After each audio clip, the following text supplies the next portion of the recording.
Angel थोड़ी उलझन में पड़ गई और अगले ही पल वो उसके पास जाकर आश्चर्य से बोली, क्या बात है आस्था, क्या कोई परेशानी है? तुम अचानक से ऐसे क्यों बोल रही हो? क्या तुम्हें कहीं नहीं जाना? तुम्हारी तबीयत तो ठीक है ना?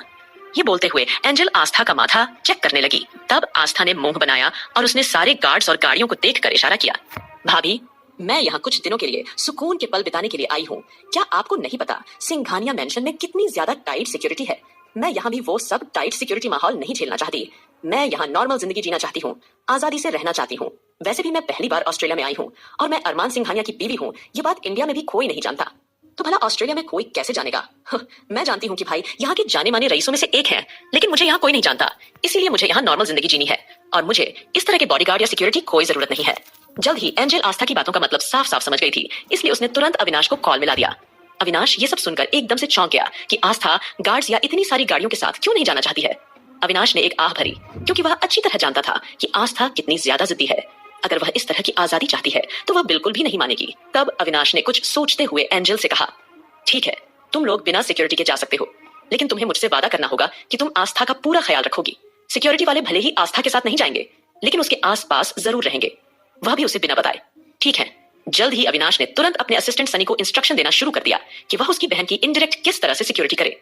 एंजल ने जैसे ही आस्था को बताया कि उसके भाई ने हाँ कर दी है कि वह बिना सिक्योरिटी के बाहर जा सकती है, तो ये सुनकर आस्था खुशी से उछल पड़ी और चहकते हुए बोली, थैंक गॉड, मुझे लगा था कि अरमान जी की तरह अविनाश भैया बोल देंगे कि शॉपिंग करने की कोई जरूरत नहीं है, शॉपिंग वाले खुद सामान लेकर घर पर आ जाएंगे। तब एंजल ने मुस्कुराते हुए कहा, वैसे भी तुम्हें यहाँ कोई नहीं जानता, मुझे नहीं लगता कि तुम्हें यहाँ किसी भी बात को लेकर कोई खतरा या परेशानी हो सकती है। और फिर मैं हूं ना तुम्हारे साथ, हम दोनों साथ चलते हैं। एक काम करते हैं, मैं कार खुद ड्राइव करूंगी, हम दोनों ही कार से शॉपिंग कॉम्प्लेक्स जाएंगे। और वैसे भी वह कॉम्प्लेक्स तुम्हारा ही है जो तुम्हारे भाई ने 4 महीने पहले ही खरीदा था, याद है ना, तुमसे जो डॉक्यूमेंट पर सिग्नेचर करवाए थे। तब आस्था को याद आ गया कि अविनाश, सुमित, आकाश, ध्रुव, आहान, यहाँ तक कि अरमान भी कुछ ना कुछ अंश के लिए खरीदते रहते थे और उन्हीं के लिए आस्था को कहीं ना कहीं सिग्नेचर करने पड़ते थे। हर जगह नॉमिनी आस्था ही हुआ करती थी।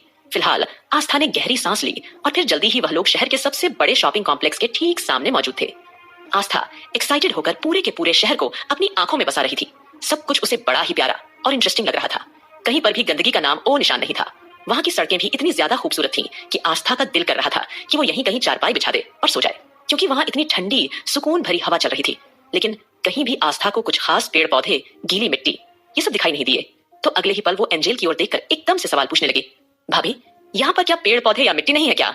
ये सवाल सुनकर अगले ही पल एंजल ने आश्चर्य से हंसते हुए जवाब दिया, यह आप कैसी बातें कर रही हैं? भला कोई इस तरह से मिट्टी वगैरह अपने आसपास क्यों रखेगा? और पेड़ पौधों के लिए यहाँ पर अलग अलग जगह पर गार्डन बने हुए हैं, साथ ही थोड़ी दूरी पर एक जंगल भी है।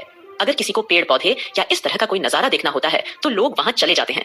यह सुनकर आस्था थोड़ा सा भौचक्की रह गई और अविश्वास से बोली, उम्मा, यह शहर चाहे कितना ही खूबसूरत क्यों ना हो, कितनी ही महंगी महंगी बिल्डिंग्स एकदम चमकदार और बिना धूल मिट्टी का ही क्यों ना हो, लेकिन एंजल भाभी, एक बात तो आपको माननी पड़ेगी, जो बात हमारे देश की मिट्टी में है वो मुझे नहीं लगता कहीं और है। हमारे देश की मिट्टी की खुशबू ही कुछ अलग है। जैसे ही आस्था ने आंखें बंद करके फीलिंग के साथ यह कहा, तो उसकी बात सुनकर एंजल मुस्कुरा दी और एंजल तुरंत ही आस्था की हाँ में हाँ मिलाकर बोली, हाँ मैं तुम्हारी बात से सहमत हूँ, और वैसे भी मैं आपके गांव गई थी, शायद तुम्हें याद होगा। वाकई उस वक्त मैंने पहली बार देखा था कि प्रकृति क्या होती है, नेचुरल ब्यूटी क्या होती है। Really really wonderful and I really like it. Angel की बातें सुनकर आस्था और भी ज्यादा गर्व महसूस होने लगा और अब जल्दी ही वे दोनों बड़े से शॉपिंग कॉम्प्लेक्स के सामने खड़ी थीं।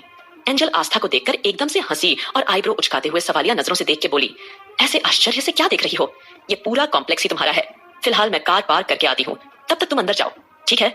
इतना बोलकर उसने आस्था को अंदर जाने का इशारा किया। आस्था इतने बड़े मॉल को देखकर काफी खुश हो रही थी और इस बात से भी कि इतना बड़ा शॉपिंग मॉल उसके भाई ने उसके लिए खरीदा है। उसकी खुशी का कोई ठिकाना नहीं था। आस्था ने एक आह भरी और जल्दी ही अंदर जाने के लिए खुशी होकर अपने कदम बढ़ा दिए।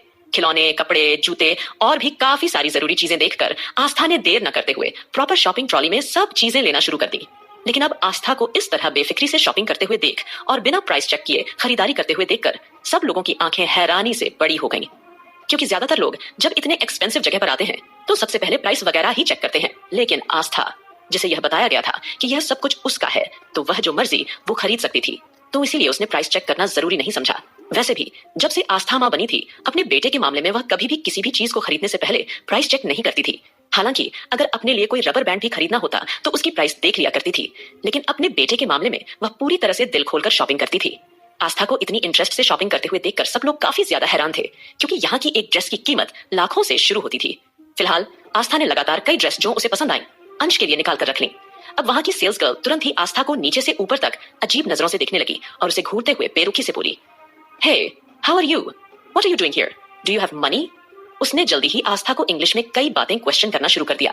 आस्था अच्छी खासी इंग्लिश जानती थी, इसलिए उसने भी उसे इंग्लिश में जवाब दिया, I am here for shopping. जब आस्था ने एक बार फिर बेहद प्यारा सा छोटा कोट पैंट जो छोटे बच्चों का था पसंद किया और उसे लेने के लिए हाथ बढ़ाए तो उस लड़की की आंखें और भी ज्यादा फैल गई और वो हड़बड़ा गई, क्योंकि वह कोट पैंट शॉप के बच्चों के कपड़ों में सबसे महंगा था, जिसकी कीमत 50 लाख से शुरू थी। यह देखकर वह लड़की माथा ठनका और वो ऊंची आवाज में बोली, कौन हो तुम और तुम इस तरह यहाँ बेपरवाही से क्यों घूम रही हो? तुम्हारी औकात भी है इस ड्रेस को खरीदने की? तुम्हें पता भी है तुमने लगातार इतने सारे कपड़े खरीद है, क्या तुम्हें इनकी कीमत का अंदाजा है? पैसे भी है तुम्हारे पास? क्योंकि आस्था बिना पर्स के आई थी, उसके पास न तो पर्स था और न कुछ और, फोन के अलावा उसके हाथ में कुछ भी नहीं था। यह देखकर वह लड़की आस्था को नीचे से लेकर ऊपर तक बेमन से देखने लगी और जल्दी से उसने अपने मैनेजर को फोन लगा दिया। उस मैनेजर के साथ साथ वहां पर बाकी के सभी कस्टमर भी रुक रुक कर आस्था को अजीब नजरों से घूर रहे थे, क्योंकि सभी को लगा रहा था कि यह कोई लड़की पागल है जो इस तरह से पैसे न होने के बावजूद इतने महंगे महंगे कपड़े खरीद रही है। तो सभी आस्था को भला बुरा कहने लगे थे। अब ये सब बकवास सुनकर तो आस्था की हालत खराब हो गई थी। उसे समझ नहीं आ रहा था कि वो उन सबको शांत कैसे कराए और क्या जवाब दे। उसने इंग्लिश में उन्हें समझाने की कोशिश की थी कि वह यहाँ की ऑनर है तो वे उसे रिस्पेक्ट से बात करें। जैसे ही आस्था ने बातों ही बातों में ये बताया तो एक पल के लिए वहां शांति छा गई, लेकिन अगले ही पल सभी ठहाके लगाकर हंस दिए और मजाकिया मुस्कान से बोले, क्या ये मामूली सी लड़की यहाँ की ओनर हो सकती है? इम्पॉसिबल। इतना बोलकर उन्होंने आस्था को और भी ज्यादा क्रिटिसाइज करना शुरू कर दिया। उनकी बकवास सुनकर आस्था का चेहरा गुस्से से लाल हो गया, क्योंकि उसे अपनी इस तरह की बेइज्जती बिल्कुल भी पसंद नहीं थी, लेकिन वे लोग तो उसकी बेइज्जती करने का कोई मौका नहीं छोड़ रहे थे। तभी आस्था ने तुरंत अपना फोन निकाला और एंजेल को फोन करने की कोशिश की ताकि वो जल्दी से उसके पास आकर सबको उसकी आइडेंटिटी बता दे कि आखिर वो है कौन। लेकिन तभी एक लड़की आकर आस्था का फोन झट से उससे छीन लेती है और उसे लेकर जमीन पर पटक देती है। आस्था जब तक कुछ समझ पाती तब तक उसका मोबाइल टूट चुका था। वो लड़की आस्था को घूरते हुए चिल्लाकर बोली, अपनी औकात में रहो। तुम्हें क्या लगता है ये मामूली सा फोन लेकर तुम यहाँ शो ऑफ कर रही हो कि तुम अमीर हो? तुम्हारे कपड़े देखकर साफ पता चल रहा है कि तुम या तो कहीं की भिखारी हो या फिर यहाँ सिर्फ टाइम पास करने के लिए यहाँ आई हो। हम तुम्हारे जैसी लड़कियों को अच्छी तरह जानते हैं जो हमारा टाइम वेस्ट करते हैं। ये सुनकर आस्था का गुस्सा 7वें आसमान पर पहुंच चुका था। उस लड़की द्वारा इतनी बेइज्जती करने पर और उसका फोन तोड़ देने के बाद आस्था का गुस्सा हद से ज्यादा बढ़ गया था, इसलिए आगे बढ़कर उसने उस सेल्स गर्ल के मुंह पर झन्नाटेदार थप्पड़ चिपका दिया। आस्था का थप्पड़ इतना दमदार था कि वह लड़की लड़खड़ाती हुई तुरंत नीचे गिर पड़ी और उसके होंठों के पास से खून निकलना शुरू हो गया। अब यह सीन देखकर उसका मैनेजर भी गुस्से में भड़क उठा। उसने सोचा ये जरूर कोई क्रिमिनल है, चोरी करने के इरादे से यहाँ आई है, इसने हमारी स्टाफ पर हमला किया है, इसलिए अब हम इसे नहीं छोड़ेंगे। इतना बोलकर उसने तुरंत सभी सिक्योरिटी गार्ड को वहां बुला लिया। कम से कम 12 से 13 सिक्योरिटी गार्ड वहां आ गए और उन्होंने आस्था को पकड़ लिया। ये देखकर आस्था की आंखों में आंसू आ गए। वह उन्हें लाख समझाने की कोशिश कर रही थी कि वह यहाँ की ऑनर है और वो सब उसके साथ इस तरह का सलूक नहीं कर सकते, लेकिन वे लोग तो आस्था की बात को पूरी तरह से अनसुना करके उसे कोई चोर समझ रहे थे।